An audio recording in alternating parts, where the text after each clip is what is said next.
प्रधानमंत्री नरेंद्र मोदी ने कोरोना संकट से जूझ रहे देशवासियों का मनोबल बढ़ाते हुए उन्हें लंबी लड़ाई के लिए मानसिक तौर पर तैयार रहने को कहा है। अपने रेडियो कार्यक्रम में मन की बात में उन्होंने कहा कि भारत में कोरोना वायरस के खिलाफ देश की जनता पूरी दृढ़ता से लड़ रही है और हम इस कोरोना को हार के ही आगे बढ़ेंगे। हर कोई अपने सामर्थ्य के हिसाब से इस लड़ाई को लड़ रहा है, यह जज्बा बना रहना चाहिए। आज भले ही कारोबार को कार्यालय हो, शिक्षा हो या चिकित्सा हो, हर क्षेत्र महामारी के बाद की दुनिया में बदलाव के अनुरूप ढल रहे हैं। उन्होंने कहा कि आज हम बचाव के लिए नई चीज़ें अपना रहे हैं, जैसे मास्क। शुरू में यह अटपटा जरूर लगा, पर आज स्वाभाविक लगने लगा है क्योंकि हर कोई इसका इस्तेमाल कर रहा है। जल्दी यह सभ्य समाज का प्रतीक बन जाएगा। इसी तरह थूकने पर प्रतिबंध रहा है, लेकिन लोगों ने इसे स्वीकार नहीं किया था, अब इसे स्वीकार किया जा रहा है। इसी तरह अब आपस में 2 गज की दूरी बनाई जा रही है।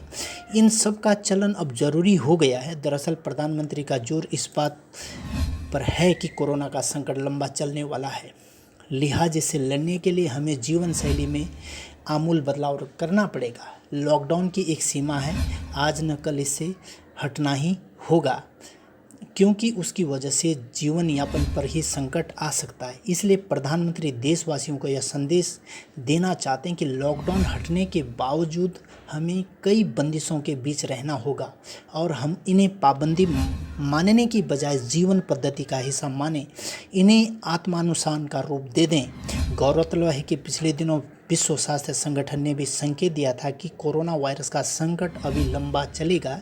इसलिए कई अन्य देशों ने भी कई पाबंदियों के साथ धीरे धीरे आर्थिक गतिविधियां शुरू कर दी।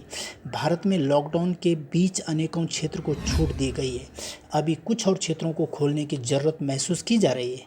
यह तभी संभव है जब काफ़ी सतर्कता बरती जाए, क्योंकि संक्रमण के मामलों का बढ़ना जारी है। इसलिए प्रधानमंत्री ने देशवासियों को सावधान करते हुए कहा कि हम कतई अति आत्मविश्वास में न फंस जाएं। हम ऐसा विचार न पाल लें कि हमारे शहर में, हमारे गांव में, हमारी गली में, हमारे दफ्तर में, हमारे पड़ोस में अभी तक कोरोना नहीं पहुंचा, इसलिए अब पहुंचने वाला नहीं है। ऐसी गलतफहमी नहीं पालनी चाहिए। दुनिया का अनुभव हमें बहुत कुछ कह रहा है। सच कहा जाए तो प्रधानमंत्री ने सकारात्मक का संदेश दिया है। उन्होंने देशवासियों को पूरा हौसले, सावधानी और नए तौर तरीके के साथ कोविड-19 के खिलाफ जंग में उतरने के लिए कहा है। उम्मीद है लोग उनकी बात को समझेंगे और गलतियां नहीं दोहराएंगे जो इस लड़ाई को कमज़ोर करती हैं। लॉकडाउन 3 की अवधि 15 दिन के लिए और बढ़ाई गई है।